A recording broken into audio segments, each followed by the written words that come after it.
Oi gente, bom dia, tudo bem com vocês? Então, hoje eu tô aqui pra falar com vocês sobre transições. E como a grande maioria sabe, eu sou mamãe de uma linda menininha, que é a Mariana, e ela tem 2 anos e 8 meses. E nessa semana a gente fez a transição dela do bercinho pra cama. E como toda criança saudável e normal, a Mariana ela já passou por algumas fases, né, da vida. Ela ainda tem muito que passar, ela só tem 2 anos e 8 meses. Mas mesmo com apenas 2 anos e 8 meses, a gente vê que ela já passou por algumas transições, algumas fases, né? A fase de não se alimentar mais só de leite, né, ir para alimento um pouquinho mais sólido, mas ainda com alguma restrição. Depois, gradativamente, ela vai comendo outras coisas, vai aumentando aí a consistência da comida, até que coma como a gente, como normal hoje, né?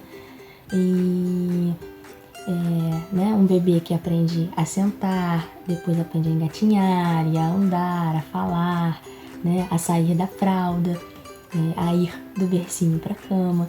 Então, assim, a gente vê que ela já passou por algumas fases. E isso me fez refletir, né, que esse processo, né, me fez refletir nas transições e nas etapas que a gente tem, né, de crescimento espiritual, que um cristão tem que passar, né, como crescimento espiritual. E a palavra de Deus, ela fala sobre crescimento espiritual e ela também fala a respeito dessas fases de crescimento.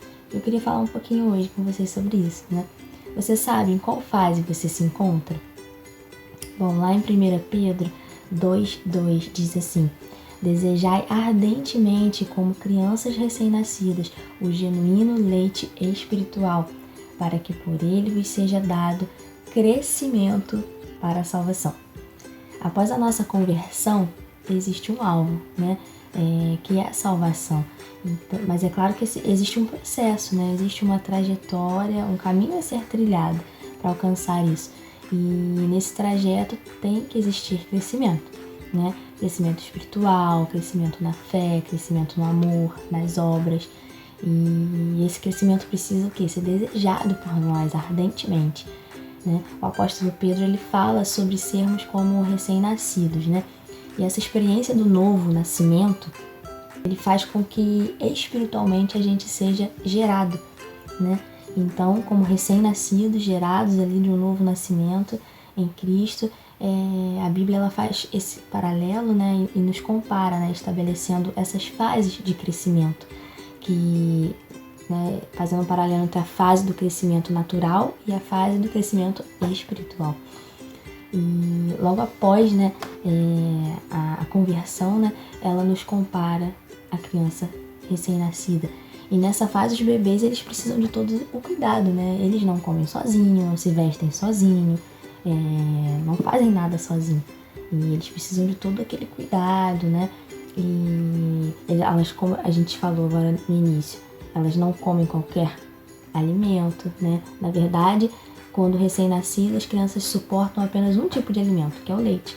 Né? E quando ele fala lá, né, desejai ardentemente como crianças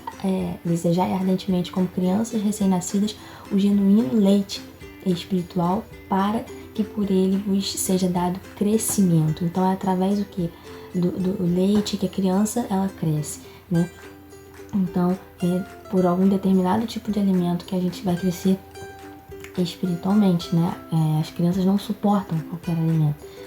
Lá em Efésios 4, de 11 a 15, diz assim: e ele mesmo deu uns para apóstolos, e outros para profetas, e outros para evangelistas, e outros para pastores e doutores, querendo o aperfeiçoamento dos santos, para a obra do ministério, para a edificação do corpo de Cristo, até que todos cheguemos à unidade da fé e ao conhecimento do Filho de Deus, a homem perfeito, à medida da estatura completa de Cristo, para que não sejamos mais meninos inconstantes, levados a toda roda por todo vento de doutrina, pelo engano dos homens que com astúcia engana fraudulosamente. Antes, seguindo a verdade em amor, crescemos em tudo naquele que é a cabeça, Cristo.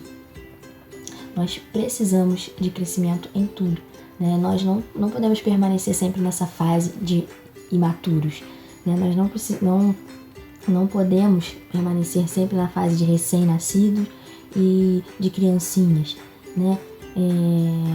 Quando criança, a gente não tem a capacidade de se defender e a gente pode ser enganado por qualquer coisa, né? Por isso que a criança precisa o quê? De cuidado, de proteção. E quando nós somos crianças espirituais, a gente não tem essa capacidade também, né? E muitas vezes nós somos enganados. E aí nós somos induzidos ao erro justamente por quê? Porque nos falta maturidade. E alguém que é imaturo espiritualmente pode ser levado por todo vento de doutrina. Uma outra fase, né, que a gente pode falar é de se tornar adulto, né? No texto que a gente leu, né, tem uma parte que diz: até que todos cheguemos à unidade da fé e ao conhecimento do Filho de Deus, a homem perfeito. Em algumas outras versões é a perfeita varonilidade, ou seja, se tornar homem, se tornar adulto. Lá em 1 João 2,12 também diz assim: filhinhos, escrevo-vos porque pelo seu nome vos são perdoados os pecados. Pais, escrevo-vos porque conhecestes aquele que é desde o princípio. Jovens, escrevo-vos porque venceste o maligno, e vos escrevo, filhos, porque conhecestes o Pai. Eu vos escrevi, pais, porque já conheceste aquele que é desde o princípio, e vos escrevi, jovens, porque sois fortes, e a palavra de Deus está em vós, e já venceste o maligno. Uma casa tem filhinhos, né? Que são quem? Alguém que não tem maturidade. E todo conhecimento de um novo convertido é o quê? De que os seus pecados foram perdoados. Né? Para os pais ele diz: vocês conhecem aquele que é desde o princípio. O conhecimento completo de Deus ele não pode ser vivenciado por imaturos, né? Ou criancinhas, mas por adultos. E aqui ele chama os adultos do quê? De pais, né? E nesse texto ele ainda inclui uma outra categoria, que são os jovens. E quem são os jovens? Talvez ainda aquele que ainda não tem uma maturidade, uma experiência de vida, sabedoria de alguém com mais idade, mas já tem a força bruta, né? O mínimo de entendimento que já saiu desse estágio de recém-nascido, já saiu desse estágio de criancinha, e agora ele precisa entrar nessa fase que tem a força de trabalho, né? Onde ajuda o quê? A cuidar dos mais novos. Antigamente, né, a gente via famílias grandes, muitas famílias com muitos filhos. Hoje em dia a gente vê esse número caindo, as pessoas decidem cada vez ter menos filhos. Mas antigamente se tinha muitos filhos e isso ajudava o quê? Na força de trabalho da casa, do lar. E os filhos mais velhos cuidavam dos mais novos, ajudavam a cuidar dos mais novos, né? Então, espiritualmente falando, né, nós jovens, o que podemos, chegando nesse estágio de juventude, cuidar o quê? Dos mais novos, né? Daqueles que são recém-nascidos, daqueles que ainda são criancinhas,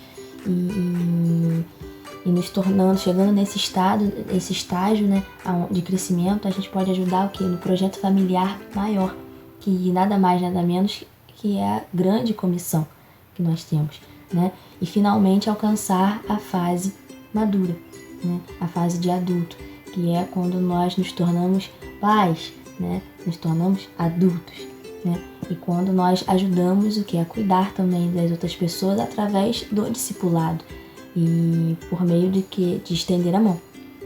E isso é uma missão de todo crente, né? Não é uma missão apenas dos pastores, mas de todos nós. Lá em 1 Coríntios 3, de 1 a 12, diz assim: e eu, irmãos, não vos pude falar como a espirituais, mas como a carnais, como a meninos em Cristo. Com leite vos criei, e não com carne, porque ainda não podias, nem tampouco ainda agora podeis. Ele está mostrando, né, que o estágio da infância é um estágio de carnalidade, né? Um crente que vive segundo a carne.